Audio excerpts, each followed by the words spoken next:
Bonsoir à toutes et à tous. 4 jours supplémentaires accordés par la CEI aux candidats des élections locales. Ils ont désormais jusqu'à dimanche pour déposer leur dossier de candidature pour les municipales et les régionales. C'est une belle récompense pour les meilleurs élèves de la Côte d'Ivoire. Ils sont 12 à s'envoler pour la France dans le cadre d'un séjour éducatif, un don de la première dame Dominique Ouattara à travers sa fondation Children of Africa. Et chaque jour, le téléphone de la brigade de contrôle rapide retentit pour dénoncer les abus de prix sur le marché. Pendant une journée, nous avons suivi leur traque contre la cherté de la vie dans le pays. Je vous le disais, en raison d'un grand nombre de retardataires, la CEI a décidé de proroger la date limite de dépôt des candidatures pour les élections locales. Les candidats ont désormais jusqu'à ce dimanche, soit 4 jours de plus pour soumettre leur dossier. Mais vous le verrez, depuis ce matin, l'affluence est un peu plus au rendez-vous. Le reportage de Thiemé Danger et Zécré Joseph. Arrière-cour de la CEI, commission électorale indépendante. De nouveaux box aménagés en prévision de l'affluence ce jour, initialement arrêté comme date butoir pour la réception des dossiers de candidature aux prochaines élections locales. L'engorgement redouté n'est pas de la partie. Mais les retardataires peuvent pousser un ouf de soulagement. La raison, la rallonge de 4 jours de la date de dépôt de dossier suite à une saisine des partis politiques. Fort de ces requêtes, le président de la commission électorale indépendante a convoqué en urgence une commission centrale extraordinaire aux fins d'examiner les demandes formulées par les partis et groupements politiques. Ainsi, après délibération de la commission centrale, qui a fait droit à la requête des partis et groupements politiques, la période de réception des dossiers de candidature pour les élections des conseillers régionaux et des conseillers municipaux du 2 septembre 2023, qui expirait ce mercredi 19 juillet 2023, est prorogé exceptionnellement jusqu'au dimanche 23 juillet 2023 inclus. Pas de quoi faire reculer les présents du jour, en grand nombre comparativement aux dernières 72 heures. Parmi eux, cette candidate, visage de la société civile, qui frappe aux portes de la mairie de Grand Laou. Le contrôle des pièces du dossier se fait avec minutie. À terme, le récépissé de dépôt est délivré. Elle voit alors l'avenir en rose. C'était le plus dur à faire, on l'a fait et voilà, on est très contents. Je suis très confiante pour le 2 septembre. C'est une femme qu'il faut. On est au début et à la fin, donc on s'investit dans tout ce qu'il faut. Même mode opératoire pour 2 autres candidats indépendants en lice dans les communes de Bongolo et Soubré. Un parcours du combattant vient de s'achever selon eux. Pour la commune de Bongolo, ce sont 35 conseillers municipaux. Mais la loi nous impose dorénavant 30% de ces 35, c'est-à-dire 11 dames, doivent être insérées absolument dans le processus. Et donc, ce n'est pas facile. Il faut se faire les extraits de naissance, le certificat de nationalité, le casier judiciaire, avec la régularité fiscale et payer aussi la caution. Donc, ce n'est pas aussi facile. Mais Dieu a permis, nous sommes prêts. Je suis libéré. Une chose est sûre, c'est d'être sur le terrain. Mais la dernière chose, c'est d'être là. Parce que c'est là qu'est la finale. En retrait, d'autres candidats en lice pour les circonscriptions de Napier, de Couteau et de Soubré. Certains attendent impatiemment leur tour, quand d'autres profitent pour s'assurer de la conformité du dossier à déposer. Là encore, on se dit serein et confiant. Jeunes, on décide de se lancer en même temps pour lancer un message à toute la jeunesse pour dire qu'on n'a pas besoin d'être âgé pour prendre nos responsabilités quant à la destinée de notre ville, à la gestion de notre ville. C'est un appel aussi que je lance à toute la jeunesse, que nous avons notre mot à dire dans la gestion de la chose commune et que nous devons prendre nos responsabilités et c'est ce que nous, à notre niveau, nous avons décidé de faire. Avant l'annonce du report de la date butoir, seuls 57 dossiers de candidature, dont 2 concernent les régionales, avaient été déposés à la CEI pour des élections locales du 2 septembre prochain. Elles auront lieu dans 232 circonscriptions, soit 201 communes et 31 régions. C'est une récompense qui va certainement motiver plus d'un élève. La première dame Dominique Ouattara, à travers sa fondation Children of Africa, vient d'offrir un séjour éducatif en France à 12 élèves ivoiriens sélectionnés pour leur brillante performance à l'école. Ils ont été reçus à son cabinet ce mercredi avant leur départ vendredi. Le reportage de Salif Yalekoué et Fulgence Kissidou. Ils sont 12, faisant partie des meilleurs élèves du pays, dont l'âge varie entre 15 et 16 ans. Ils passeront 3 semaines de vacances éducatives au Centre méditerranéen d'études françaises, situé à Cap d'Aille, dans le sud de la France. Une initiative de la Fondation Children of Africa, portée par la première dame Dominique Ouattara, en collaboration avec l'association Cité Club Universitaire. Avant leur départ, ils ont été célébrés au cabinet de la première dame. Une occasion pour Dominique Ouattara de leur prodiguer des conseils, en présence des parents et encadreurs. Mes chers enfants, je souhaite vous encourager à bien travailler à l'école et à donner le meilleur de vous-même. Je sais que vous serez persévérants dans vos études et que nous serons toujours aussi fiers de vous au fil du temps. Ce séjour éducatif, organisé dans un cadre d'exception sur la Côte d'Azur et dans un environnement multiculturel riche, est propice à la fois aux loisirs et à l'apprentissage des enfants. Un programme alléchant en faveur de ces brillants élèves pour joindre l'utile à l'agréable. Vous allez bénéficier au cours de ce séjour du programme Junior. C'est un programme au cours duquel vous allez faire connaissance et pouvoir échanger avec des adolescents et adolescentes de diverses nationalités, diverses cultures. Il y a des cours et je dois vous souligner que les enseignants ont à part d'avoir les petits Ivoiriens en cours. Pourquoi ? Eh bien tout simplement parce que vous avez toujours démontré des qualités de politesse, d'écoute et de belle éducation. Mais rassurez-vous, outre les activités d'enseignement, vous serez encadré par des moniteurs et éducateurs pour de nombreuses activités culturelles et sportives. La ministre de l'Éducation, pour sa part, salue ce soutien au système éducatif et à la promotion de l'excellence de la fondatrice de Children of Africa. Au nom du gouvernement et en mon nom propre, je voudrais une fois encore vous traduire la gratitude de la communauté éducative pour votre soutien à une éducation de qualité dans notre pays. Au nom des bénéficiaires, Guénama Sentiche a traduit leur joie d'être retenus pour ce camp de vacances. Maman Dominique, par ma voix, les 12 bénéficiaires vous traduisent leur infinie gratitude.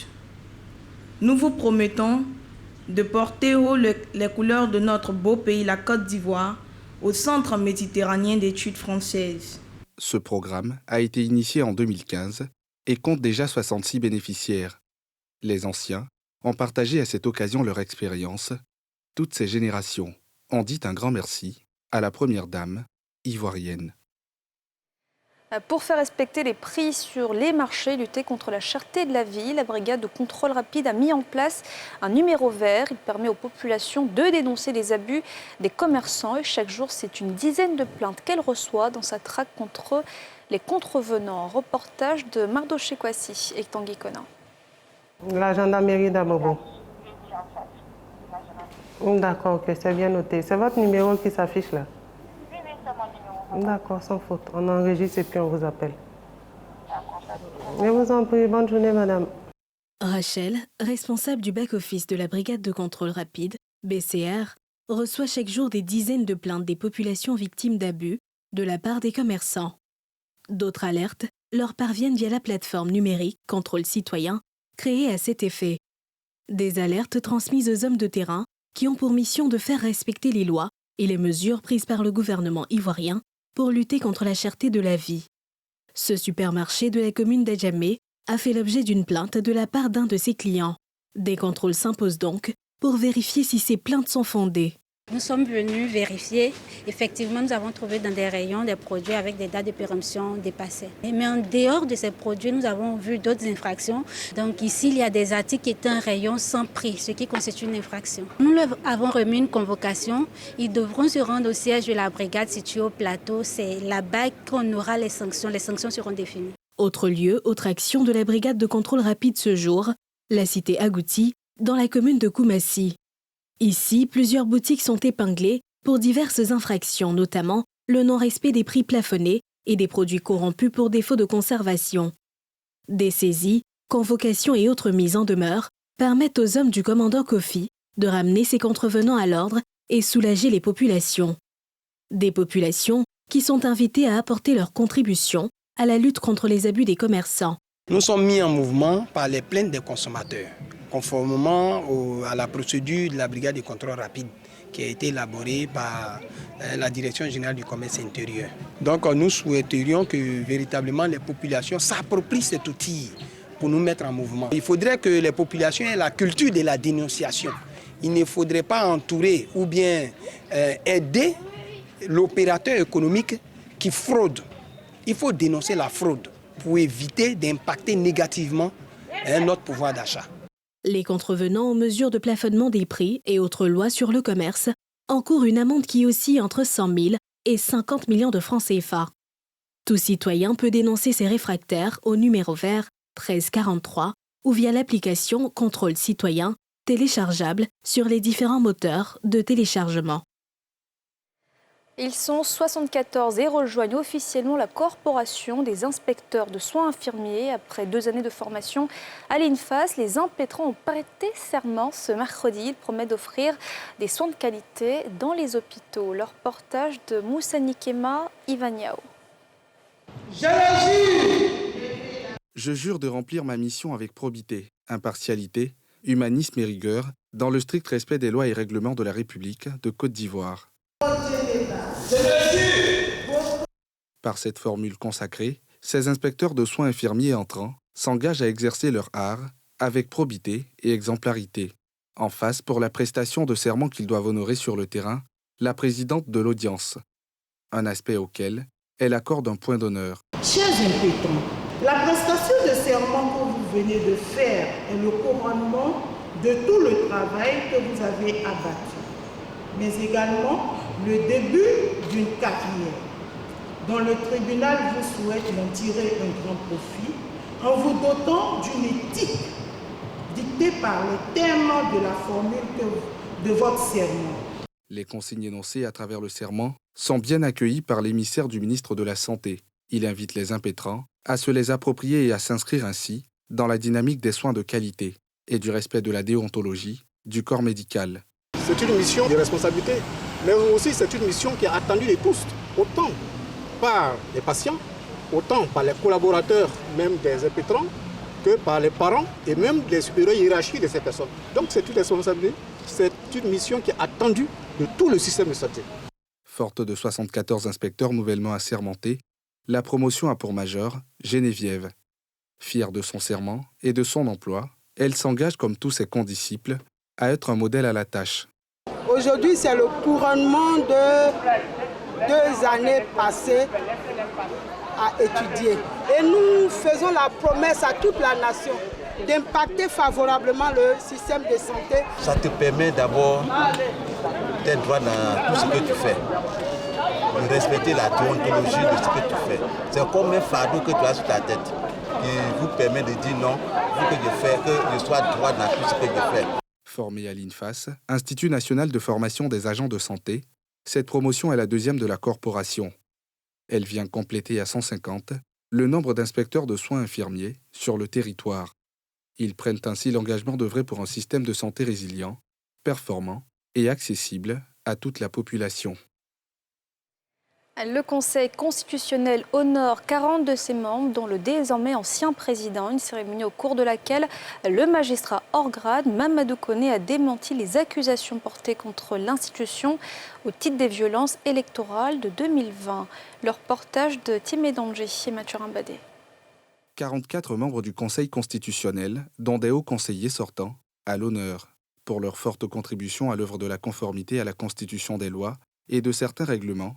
Avant leur entrée en vigueur, ils sont décorés, dans l'ordre, du mérite national, une occasion pour le président sortant de la juridiction constitutionnelle du pays de saluer le mérite de ces hommes qui auront œuvré selon lui au rayonnement de l'État, et non à sa désagrégation, telle qu'énoncée dans des critiques visant l'institution. Les violences consécutives à l'élection du président de la République d'octobre 2020 n'étaient point les conséquences d'une décision du Conseil constitutionnel.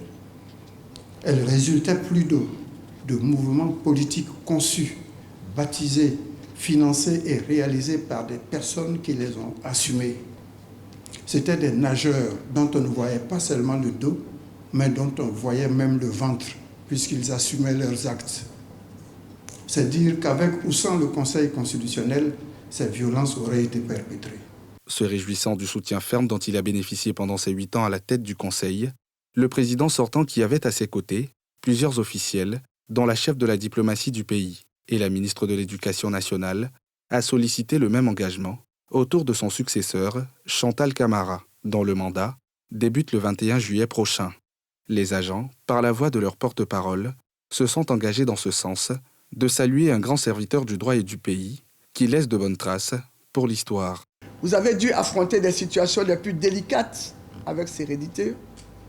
Vous les avez assumées avec beaucoup de courage, de responsabilité, même si quelquefois vous avez montré un peu d'agacement. En tant que capitaine, vous avez su conduire le bateau à bon port et la cohésion du groupe a toujours été maintenue contre vents et marées. Nous pouvons clamer sans crainte qu'il y a des hommes qui traversent l'histoire et qu'il y en a d'autres qui la marquent profondément. Le président Mamadou Koné en est une parfaite illustration.